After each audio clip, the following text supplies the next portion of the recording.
వర్ధన్నపేట నియోజకవర్గం చూద్దాం 26వ తారీఖు వరకు అంటే నిన్నటి వరకు చేసిన సర్వేలో వర్ధన్నపేటలో కాంగ్రెస్ అభ్యర్థిని ప్రస్తుతం ఉన్న ఎమ్మెల్యే నాగరాజు కాంగ్రెస్ అభ్యర్థి అనుకొని సర్వే చేసినాము. అలాగే బీఆర్ఎస్ అభ్యర్థిగా ఆరూరి రమేష్, బీజేపీ అభ్యర్థిని బీజేపీ అనే పెట్టినాం. ఎందుకంటే అభ్యర్థి అక్కడ కొండేటి శ్రీధర్ ఉండొచ్చు, ఇంకెవరన్నా ఉండొచ్చు. సో కాబట్టి అక్కడ బీజేపీ అని పెట్టి చేసినాం అభ్యర్థి. అయితే ఈ సర్వేలో టోటల్ శాంపిల్స్ 2102 శాంపిల్స్ తీసినాం వర్ధన్నపేట నియోజకవర్గం సంబంధించి మొత్తం. దీంట్లో నాగరాజుకు 784 వచ్చినాయి, ఆరూరు రమేష్ బీఆర్ఎస్ కు 1076 వచ్చినాయి, బీజేపీకి 242. దీన్ని పర్సెంటేజ్ వైజ్ గా తీసుకుంటే బీఆర్ఎస్ ఆరూరు రమేష్ 51.19% ముందంజలో ఉన్నాడు. అలాగే 37.3%తో నాగరాజు రెండో ప్లేస్ లో, మూడో ప్లేస్ లో బీజేపీ 11.51%. వర్ధన్నపేటలో బీఆర్ఎస్ హవా ఉన్నది ప్రస్తుతానికి. ఇప్పటికిప్పుడు ఎన్నికలు వస్తే నాగరాజు ఓడిపోతాడు, ప్రస్తుత ఎమ్మెల్యే నాగరాజు ఓడిపోతాడని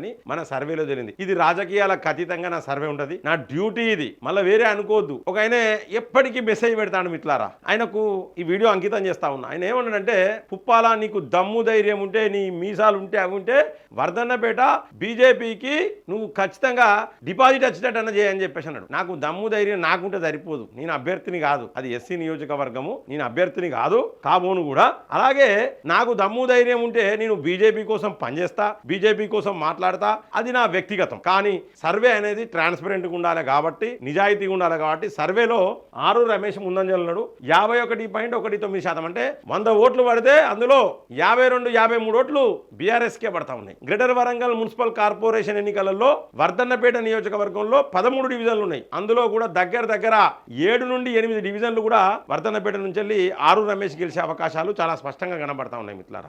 ఇక్కడ బీజేపీ 3వ ప్లేస్ లో ఉన్నది, కొంచెం పూర్ ఉన్నది ఇక్కడ బీజేపీ. ఇది వర్ధన్నపేట నియోజకవర్గం. ఆరూరు రమేష్ బీఆర్ఎస్ లో పోయిన తర్వాత కొంత బీఆర్ఎస్ యాక్టివేట్ అయిందని కూడా మనం చెప్పుకోవచ్చు. అక్కడ ఉన్న పరిస్థితులు ఏంటంటే, మనకు వచ్చిన ఫీడ్బ్యాక్ ఏంటంటే, ప్రస్తుతం ఉన్న ఎమ్మెల్యే నాగరాజు పైన చాలా అలిగేషన్స్, అంటే ఆరోపణలు ఏంటంటే, జనాలకు కలబడు అనేది ఒక ఆరోపణ, హైదరాబాద్కే పరిమితం అనేది రెండో ఆరోపణ, మూడో ఆరోపణ ఏంటంటే ఆయన కొడుకును కొంత హవా నడుస్తా ఉన్నదని చెప్పేసి మూడో ఆరోపణ, ఇంకో నాలుగో ఆరోపణ ఏంటంటే ఆయనను సారాన్ని పిలవాలంటారు అందరు. అక్కడ సారాన్ని పిలవాలి, అన్నాన్ని పిలవడానికి లేదు, సారాన్ని పిలవాలి, పోలీస్ ఆఫీసర్ కదా ఆయన గతంలో, సారాన్ని పిలవాలని చెప్పేసి కొంతమంది అంటా ఉన్నారు. కొన్ని ఆరోపణలు ఉన్నాయి. బీఆర్ఎస్ లో జరిగిన అభివృద్ధి కనబడుతుంది తప్పితే కాంగ్రెస్ లో ఏ అభివృద్ధి జరగలేదని, ముఖ్యంగా కాంగ్రెస్ మీద ఉన్న వ్యతిరేకత కూడా కొంత ఆయనకు నెగిటివ్ అయ్యే అవకాశం ఉన్నది అని చెప్పేసి, అంటే ఇవన్నీ కూడా ఫైండింగ్స్. ఇక బీఆర్ఎస్ కు సంబంధించిన మెరిట్స్ ఏం కనబడ్డాయి అంటే, అక్కడ ఆరూరు రమేష్ వచ్చినాక జోష్ ఉన్నది. ఈ మధ్య కాలంలో చేరికలు చాలా అయినాయి, కొన్ని వందల చేరికలు అయినాయి ఈ మధ్య కాలంలో. అలాగే బీఆర్ఎస్ గ్రాఫ్ కంటిన్యూగా పెరగడం, గ్రాడ్యువల్ గా పెరగడం బీఆర్ఎస్ గ్రాఫ్. కేసీఆర్ మీద ఉన్న సింపతి,